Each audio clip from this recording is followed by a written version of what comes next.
Caríssimos, aqui que vos fala é o professor Marcão com mais um Marcão na História. É o resumão do Marcão, rapaziada do 8º ano. Vamos lá, começando uma nova etapa, rebeliões e conjurações no Brasil, século XVIII. Nós vimos muito sobre a Revolução Francesa, sobre a independência americana, sobre o iluminismo. E nós vamos ver agora a influência do iluminismo no Brasil. O que vai acontecer no Brasil? 1789, a mesma data da Revolução Francesa, vai acontecer a Conjuração Mineira. E a gente vai ver direitinho como é que isso funciona. Olha só, capítulo 5, página 80, ali começa o capítulo 5.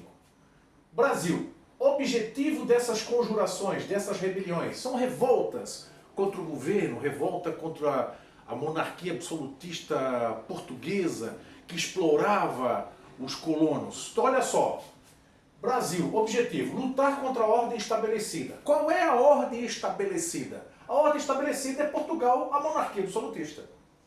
Então nós vamos ter um monarca absoluto que manda em Portugal e tem como objetivo explorar as colônias. É o famoso pacto colonial. A colônia tem que fornecer tudo o que a metrópole precisar. E para isso os portugueses irão explorar o Brasil.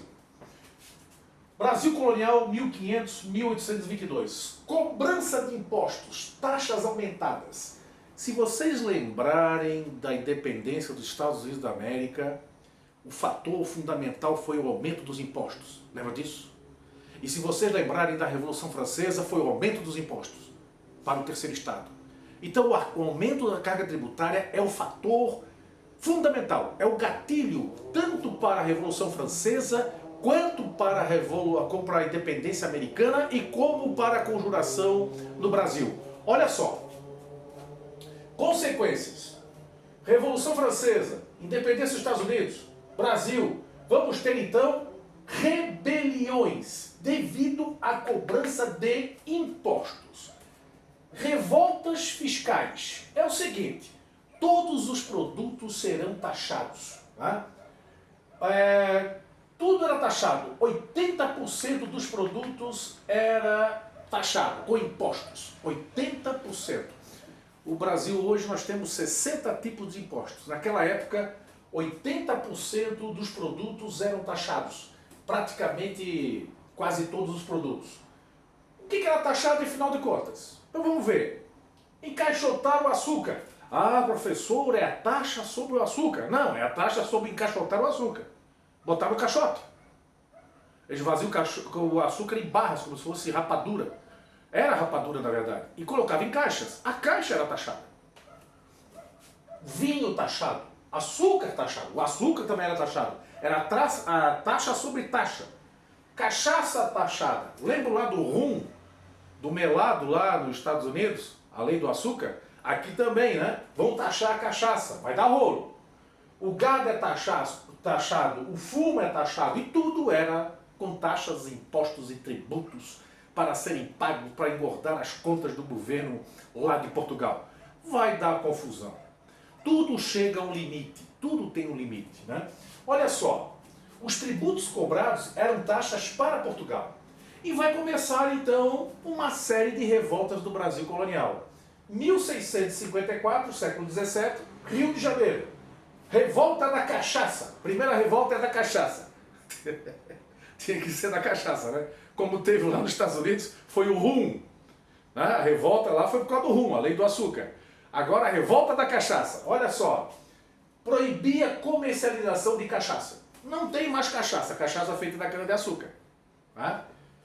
Portugal queria vender o vinho português. E aí proibiu a cachaça. Deu uma maior confusão, uma maior bala de gato, se rebelaram, pancadaria nas ruas, e finalmente, após a revolta da cachaça, voltou o comércio da cachaça. O governo português voltou atrás. Eu acho que eles chegaram à conclusão que o que era arrecadado era muito pouco e não valia a pena o esforço. Marcão já volta. Vou tomar ali uma cachaçinha? Não, né? Não sei, já voltei.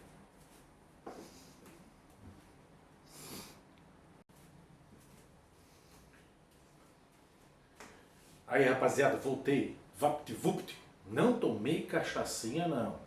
Olha bem. Só um cafezinho. Olha só. Grão-Pará, Maranhão. Outra rebelião. Teve a rebelião no Rio de Janeiro. por causa da cachaça. Grão-Pará e Maranhão. Grão-Pará hoje pegaria o estado do Pará e da Amazônia. Estado da Amazônia, para vocês entenderem a que região corresponde. Proibir a escravização indígena. Aí vocês vão dizer assim, ah, professor, que beleza, proibir a escravização indígena. Que povo caridoso, os jesuítas fazendo trabalho lá para catequizar e impedir a escravidão. Nada disso, não tem nada de caridade. A jogada é uma só. É que eles estavam a fim de vender os escravos africanos. Havia um comércio efetivo da escravização africana. Então é o seguinte, eles queriam impedir a escravização indígena para forçar os colonos a comprarem escravos africanos. E os impostos sobre os escravos africanos eram altos. Por isso essa rebelião do Grão-Pará e Maranhão, 1684. Não tem nada de caridade aí envolvendo a questão indígena. Pernambuco, 1709, a Guerra dos Mascates. Foi uma questão de disputa por tributos, né, pagamentos de tributos. Os senhores de engenho de Olinda e os comerciantes de Recife, os mascates. E isso aí envolveu um certo conflito que depois foi apaziguado. Bahia, 1711, impostos sobre os escravos e o preço do sal. O interessante é o seguinte, o Brasil tem uma das maiores salinas do mundo, lá no Rio Grande do Norte. Só que, por decreto do governo português, estava proibido explorar o sal dessas salinas. Era obrigado a comprar o sal que vinha de Portugal. Moral da história, o preço era muito alto. E também tem a questão dos escravos. Minas Gerais, 1720, Vila Rica. Primeira revolta em Minas Gerais, depois vai ter outra. Revolta contra a cobrança de 1/5. 1/5 é o seguinte, 20% o governo cobrava sobre a extração do ouro. Naquela época tinha muito ouro, lá em Minas Gerais. E eles então vão cobrar 1/5 sobre a extração do ouro. Eles irão criar as casas de fundição. Todo o ouro é obrigado a ser derretido nessas casas de fundição, transformado em barras e tirado 1/5, 20% para o governo português. Os colonos chamavam lá de Minas de 1/5 dos infernos, porque eles tinham que eles tinham que pagar esse tributo. Retirada de 1/5, 20%, o 5º dos infernos. Né? Felipe Santos, que foi o líder, ele foi preso, enforcado, esquartejado, sem nenhum tipo de julgamento. A população ficou apavorada, esquartejaram ele nas ruas. É uma violência sem par. Então, porque, na verdade, a metrópole não tinha consideração nenhuma com a colônia. Marcão, volta já.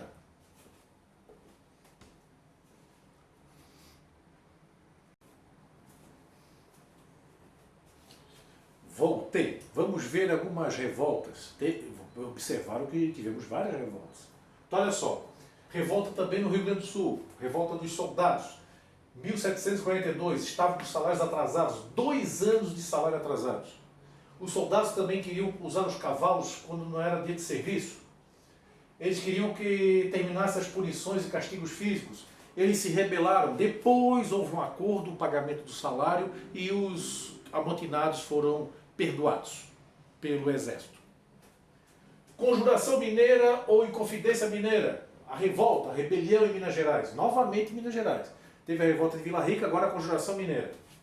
Fatores que colaboraram. Decadência econômica. Queda da extração de ouro. Muito ouro em Minas Gerais, só que economia extrativa. Qual é o problema da economia extrativa? Uma hora acaba. Começou a diminuir a quantidade de ouro, Portugal não acreditava. Portugal queria continuar cobrando 1/5, aquele 1/5 dos infernos lá, os 20%, e essa dívida de Minas Gerais já estava em 9.000 quilos de ouro. Imaginem. E o que aconteceu?